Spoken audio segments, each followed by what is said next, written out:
Marriott shares, they're up very strongly this session, but they are down 50% so far this year. I mean, it's obvious why. The hotels are empty and in many cases they've been closed. The company is expected to furlough tens of thousands of workers. Nobody's travelling. And the chief executive, Arne Sorenson, told staff it's the worst crisis the company has ever faced. I can tell you that I have never had a more difficult moment than this one. There is simply nothing worse than telling highly valued associates, people who are the very heart of this company, that their roles are being impacted by events completely outside of their control. I've never been more determined to see us through than I am at this moment. While it's impossible to know how long this crisis will last, I know we as a global community will come through the other side, and that when we do, our guests will be eager to travel this beautiful world again. Arne Sorenson, the Marriott CEO, is with me now. Arne, first of all, thank you for taking time to talk to us. I want to divide our time together into two sections. Let's talk about the company and what you're doing during the crisis, and then we'll talk about the company itself. So first of all, you've across the range of the company, you're helping out in major ways, aren't you? Yes, it's been obviously an extraordinary crisis starting in January in China, late January. And we've watched it move around the world, obviously, over the course of the last few months. From the beginning, we've been thinking really about four communities, if you will. Our associates around the world, about 750,000 people that wear our name badge. Our guests, of course, which we serve every day and welcome every day.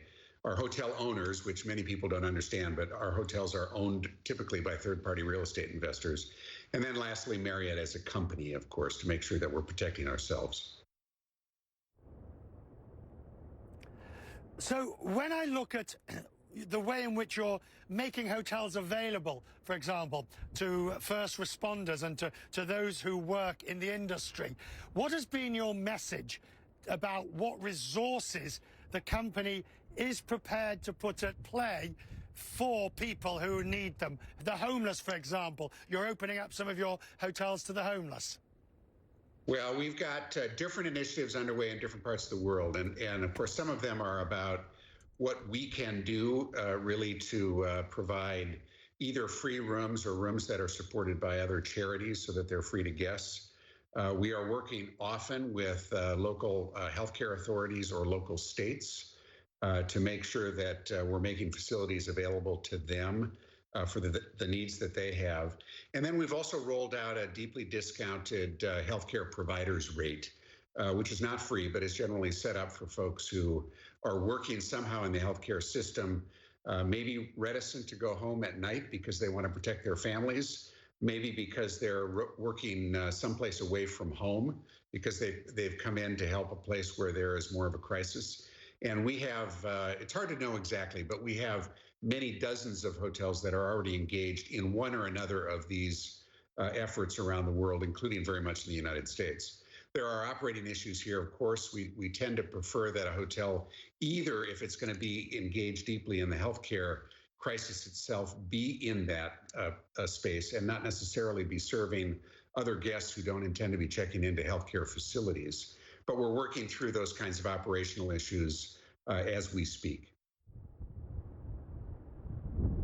In terms of Marriott itself, the difficulty that you will face restarting the group, the amount of damage that has been done. For instance, how many of those hotel owners do you think won't survive? Well, obviously, a lot of that depends on how long this lasts. But we are quite optimistic that as we get through the healthcare crisis, we will get back to a place where people quickly get back on the road. Now, I think that the important point there is when we get through the healthcare crisis, people need to have confidence that the threat to their health is behind us. And I think that will come back in different parts of the world faster. We've mentioned previously that we're already seeing some green shoots in China, where the markets are opening up again a bit. Now, if you looked at our numbers today and compared them to last year, they would look pitiful. But if you look at our numbers today compared to 30 days ago, they're meaningfully improved in China. And so there is some sign that when the green light starts to flash and tells folks it's safe to go out again, we think they're going to want to get back to life. And we suspect the overwhelming majority of our owners will be able to navigate through this time. And in terms of running a company, a vast company across multiple jurisdictions, how difficult is it for you as the CEO with excellent people? I understand all of that, but now you're in your own home and you're having to lead the effort. How difficult is it? What's your challenge? Well, it is very difficult. It is a mind-boggling challenge, obviously, to deal with the kind of decline in business that we've had. And to not be together with whether it's the leadership team of the company or associates in hotels on a face-to-face basis means we're reliant on tools like this, a video that we send around or a Skype interview that we're doing today. But it's fundamentally important that we be transparent with our team around the world, that we be visible to that team around the world, that I get input and the team around the world get input from our people who are on the front line of trying to navigate this in the markets where we're doing business. And of course, in trying to do that in an environment in which we've all been encouraged to stay at home, in which very little travel is happening, it means we're using new tools and new technology. But in a way, that's an interesting process too. And I think we're finding that there are tools that work well for us. Arne, I hope you're keeping well and your family, please God, as well. And we'll talk more in the future, sir, about these new ways of working when they become the norm. I'm grateful you took time to talk to us, sir. I appreciate it. Arne Sorenson. Thank you, Richard.